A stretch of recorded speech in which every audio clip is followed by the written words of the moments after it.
I'm 17 years old and I'm a part of this Black youth movement. I'm Jordan, I'm 18, and I'm a graduate from Central Catholic. Go Rams.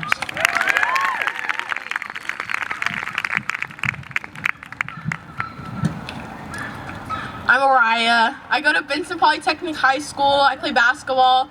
I was on the state winning team. Go Texters! I'm 16 years old, and yeah.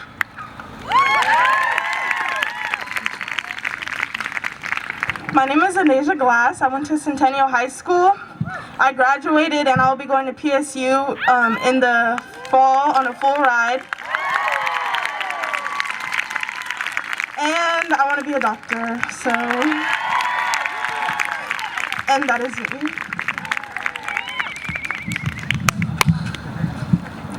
My name is Tasso. I run track for Roosevelt High School.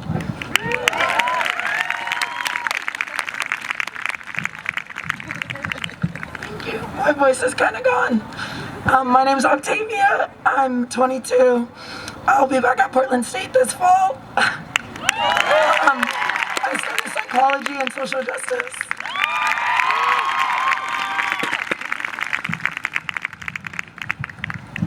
Hi, I'm Jasmine. I go to Grant High School. I do equity work there, and yeah.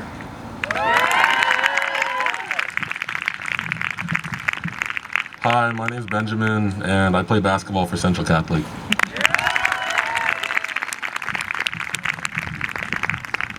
Hey y'all, my name's Mars with two Z's. I'm 20 years old and I'm a student at PCC. And I just want you guys to give an extra round of applause to all of the PDX youth, because the majority of them are young. And they're out here every day. They're putting the work in, day out. Even when we leave, they're sitting there doing their research. They're sitting there planning out. Day in and day out. They are not sleeping. So yeah, shout out to them.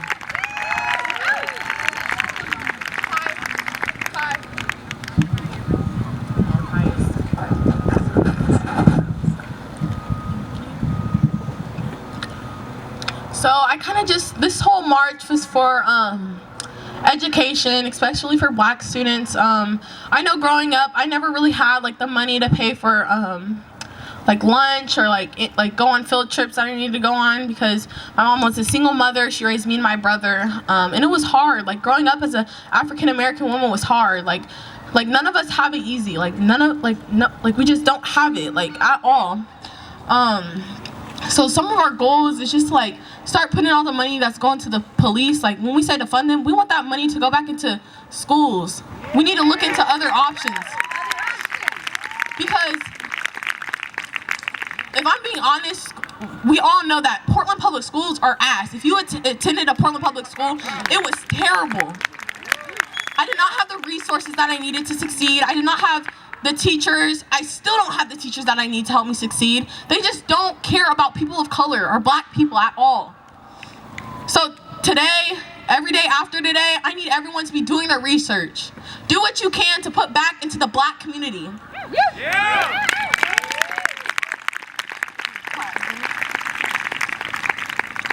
But yeah, I just wanted to say that it's very important for us to continue to uplift Black people, Black boys, Black girls. Tell them that they're beautiful. Tell them that their hair is beautiful, their skin's beautiful.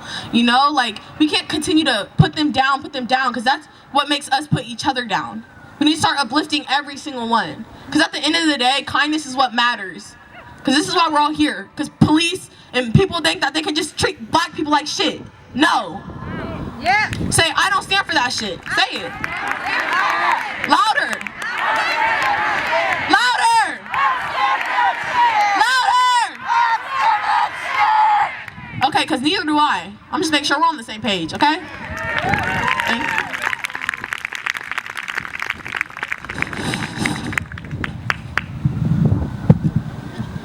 So while we're marching for justice today, we're also marching for our education system to be better, but also to have people who look like us. And I'm gonna ask y'all a question. Raise your hand if you've had one Black teacher. Okay. Keep your hand raised if you have 2 Black teachers. 3 Black teachers. 4 black teachers. Is there any hands? Okay. 5 black teachers. Right. So look around. How many grades? K through 12 is already 12 years. I remember seeing this question. I was just scrolling through Twitter. I was like, I had to think about it. I was like, kindergarten I had, okay, 1st grade, 2nd grade, 3rd grade. I'm gonna be a junior in college. I've never had a black teacher. I went to different schools. It's not like I stayed in the same area. Never had a black teacher. I remember being in school, I would take AP classes or advanced placement classes, right? But I remember my junior year of high school, my counselor was like, I don't think you should take that class. I'm like, what? Man, I could take that class. I'm good at English. He's like, nah, like, it's kind of hard. Like, okay. So, you know, after school, sometimes I would fail the test. That's life. And I would walk home. It would take me like an hour. It's not that far of a drive, but, you know, walking takes a long time, right? So I just made it normal. I'd be like, okay, well, either I could retake the test and walk an hour home, or I could just let the test be. And then I remember my senior year of high school, you know, everybody gets cars, everybody's driving now. And I remember seeing him with a stack of bus passes. And I was like, what's that? He goes, this is bus passes. We hand them out to students when they want to stay after school. So I'd even been knowing since my junior year of high school that I walk home from school. If I want to retake a test, I can't. I mean, sometimes there's a sun bus, but you know how that go. And he told me, oh, well, you know, to save money, we don't really tell nobody. And in my head, I'm like, but you guys want us to succeed. But you're not giving us the tools to succeed. So how does that make sense? To make a change, little things like that, asking. Right? It's not my job to ask.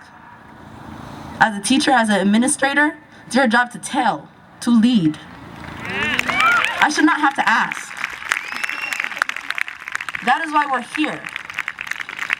My junior year and my senior year of high school, I only did well because I had 2 people out of the probably hundreds of staff that were in my school. I had 2 people, a black man and a black woman, who led me, who helped me.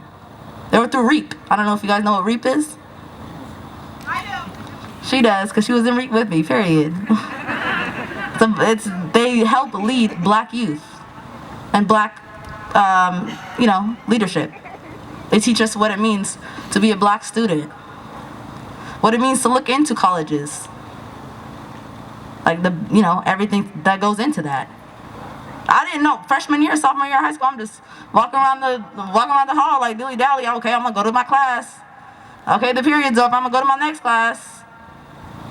So it's little things like that. Just tell, like, if you're a teacher, if you're staff, take that extra mile. Ask. Even asking, how are you? How are you really? That's the little shit. Excuse my language. That's the little shit that helps. So that's why we're here. We're here because we need representation, period. For one, rename every Portland public school to represent the native land that it occupies, or historically significant black figure.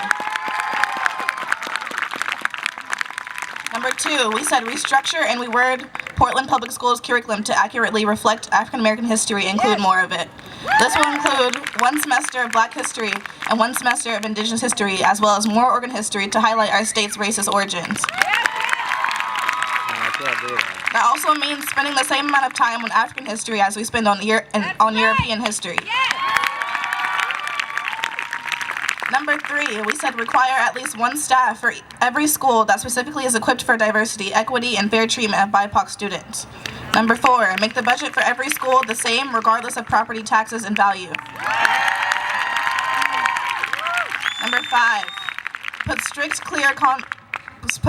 clear, consistent consequences in for racist behaviors in school, such as using slurs, violence, and harassment towards BIPOC students. So that was just 5 of the 10,000 things that we could think of that were wrong with our education system. And I also just wanted to talk a little bit about my experience with education, because this is a very near and dear space to me, because I went to Woodlawn Elementary School from kindergarten to 5th grade. So it's very kind of nostalgic to be here, because I'm not in the area that much. I mean, I am, because I live in Northeast, but I never really come to the campus as much just because there's no really reason for me to be over here.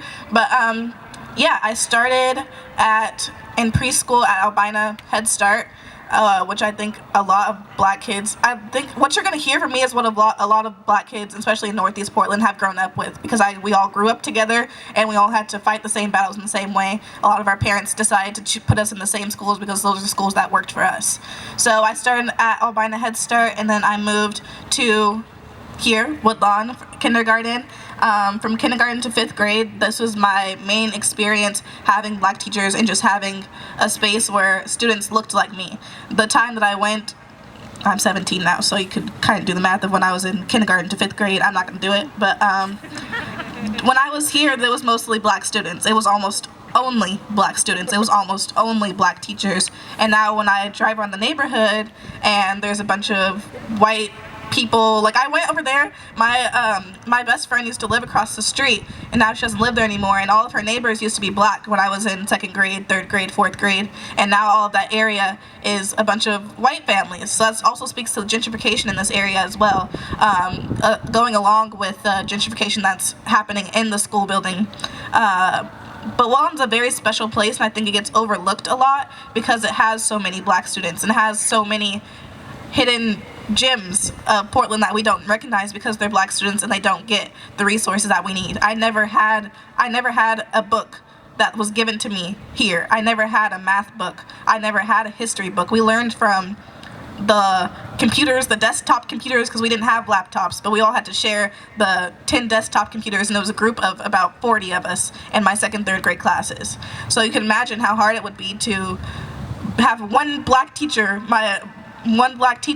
trying to control 49-year-olds in one classroom. And I think another experience that a lot of black students have in Portland is you have like in 3rd and 4th grade, sometimes you do 3rd and 4th grade together, if that makes sense. Like you have the same teacher in 3rd and 4th grades learn together because they don't have enough teachers or because they don't have enough space. So that just speaks to something that maybe you guys have never experienced before, having to do 2 grades at once, or maybe learn up because the education is not helping you or it's not representing you in the same way that you need it to. I was considered a gifted kid because I could do my times tables. So it was like not feeling like I ever just had the resources at school, especially here at Woodlawn. So having that experience, I knew that I wanted to go somewhere where I could have those resources and have that experience to where I could really further my education, because it just simply, you can't do it if you don't have the resources. I never had the books here. So I had to make the decision, I have to go to a private school. So I went to Holy Redeemer my 6th grade year, which was kind of sort of diverse-ish at the time, but not super. But I had to make the decision as a black family. We had to do a lot of things to pay for it because I needed the education. I knew I was smart, I knew I was capable, but I couldn't do it through public school. I couldn't get the education I needed through public school. So we had to figure it out as a black family to make those sacrifices so that I could get that education I needed. And transitioning to a private Catholic school as a black girl that grew up around a bunch of black people was difficult because I never had a black teacher after I left Woodlawn ever again. So it was a big culture shock of not ever seeing someone that looks like me teach me. I never saw someone that looked like me be successful in the classroom. It always had to be me and me by myself. And I know that's a lot of what black children in Portland, especially Northeast Portland, feel, that they feel alone in the classroom, that they don't feel represented, they don't feel taken care of. I never had anyone to reach out to me when I went to Holy Redeemer because it was a bunch of white people. They didn't know I was struggling. They didn't know I had all these things going on in my life because they couldn't relate. So I think that speaks to why we need representation in our schools, because black kids need to see people that look like them. Black kids need to be taught by people that look like them. They need to know their history. Oh, back to Woodlawn. Sorry, I missed a very key point. SEI. Raise your hand if you know SEI. That's not a lot. I'm real surprised. SEI is a very, very extreme, I think one of the most extremely beneficial, extremely important resources here in Portland. If you don't know about it, look it up. It's not as big as it used to be when I was younger, but SEI is Self-Enhancement Incorporated. It was pretty much fostered towards black kids. During the summertime, that's where we spent all of our time. After school, that's where we spent all of our time. They gave us food, they gave us clothes, they gave us space to heal, they gave us therapy sessions, they gave us outdoor trips. That's the first time I ever saw people be successful that looked like me, is through SEI. And they lost their funding, so they're no longer a school and there's no longer a summer program. But give the money to SEI. Those black kids need those resources. That was the only way I saw myself being successful, because SEI told me I could be successful, because I saw black people being successful. And I think it's time, it is past time that SEI got its recognition for doing the great work that needs to be done, because it was a bunch of black people that wanted black kids to be successful. It was a bunch of black people that were getting kids out of trouble. There wasn't as much gang violence in my grade because SEI existed, because we had a place to go, we had a place to heal, we had a place to spend away from home, because a lot of black homes were broken. They didn't have the money in the area. Northeast Portland, a lot of black families don't have the money to constantly watch after their kids. So we would be sitting at, I remember sitting at home, like, my friends, white friends, not being like confused of why I had to watch my cousins or my nephews when I'm 8 years old, because my mom has to work and I don't have a dad. So it's like, that's the reality of just a lot of black kids, like having to raise yourself in a way and having to have that independence at a very young age. And SEI gave me a place where I could go and I could be a kid and someone could take care of me and give me food and give me clothes and give me money when I needed to. And now they don't have that. So a lot of black kids are suffering because they don't have those resources. So if you can, I'm not sure exactly how you could get SEI some more money, but give them your money. If that means giving us your money to give it to them, then do that, because they need your money.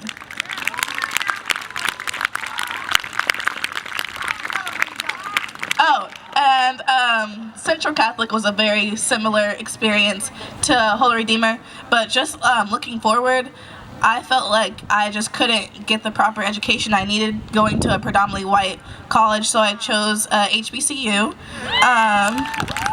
Which was a very important decision to me, because I'm going to Spelman. Spelman is I'm just going to flex real quick. Spelman is the #1 HBCU in the country. It's all women. So it's a bunch, I'm gonna be around a bunch of really smart, really successful black women, which I'm very excited about.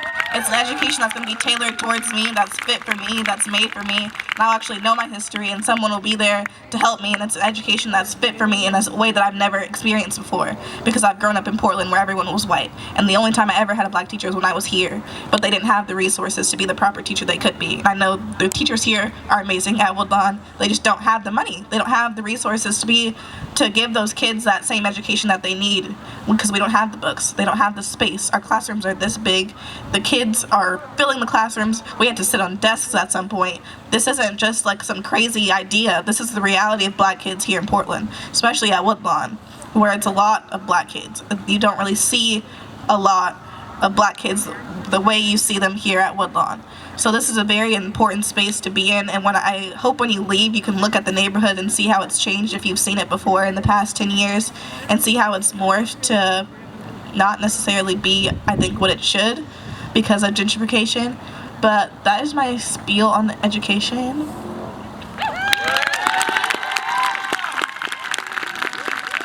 Yeah, thank you everyone for showing up. We will continue to host more marches and protests, and they will all be with our demands, and they will be, I don't know, like progressive. We're gonna make some change. We have some things to do. I'm gonna speak it.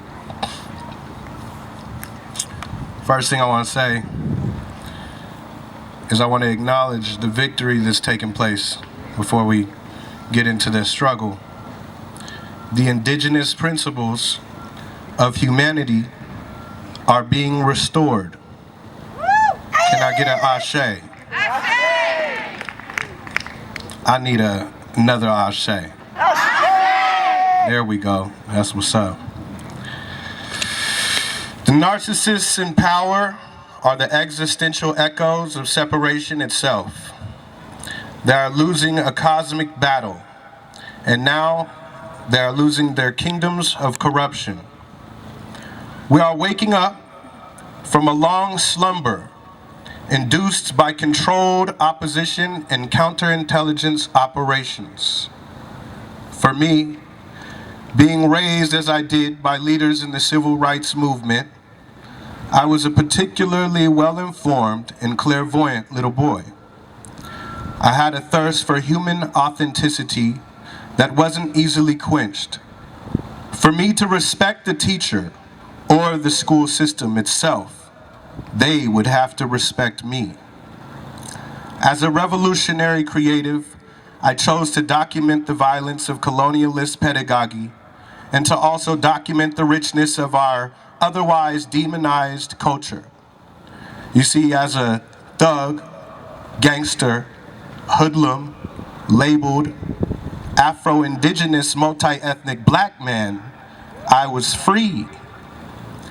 Many burdens still, but it wasn't the culture to conform. I was free to be unapologetically black. While our culture is infiltrated and manipulated to memetize us as a morally bankrupt people, behind the scenes you'd find a revolutionary culture of authenticity. No matter how we are manipulated, most of us do not take on the characteristics of our oppressors. We do not sacrifice our principles for anything. We are a culture of anti-colonialism. I dropped out after going to 17 schools to self-educate. I did so because I had to. The psychological trauma that I endured at public, charter, and other project schools mostly taught me one thing. A house built on a crooked foundation cannot stand.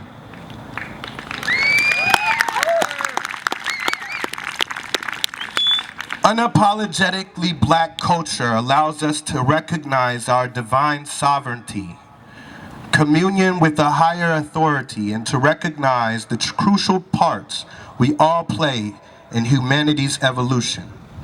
If these indigenous principles don't build our education system from the ground up, we will only add more blood and salt water to the trail of tears. There's a difference between black representation and tokenism. Being black is not just a skin tone.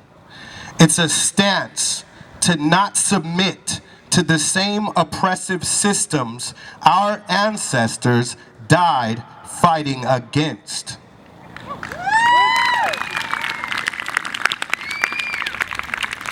A black representative must breathe continuity and evolution into the plight of the diaspora.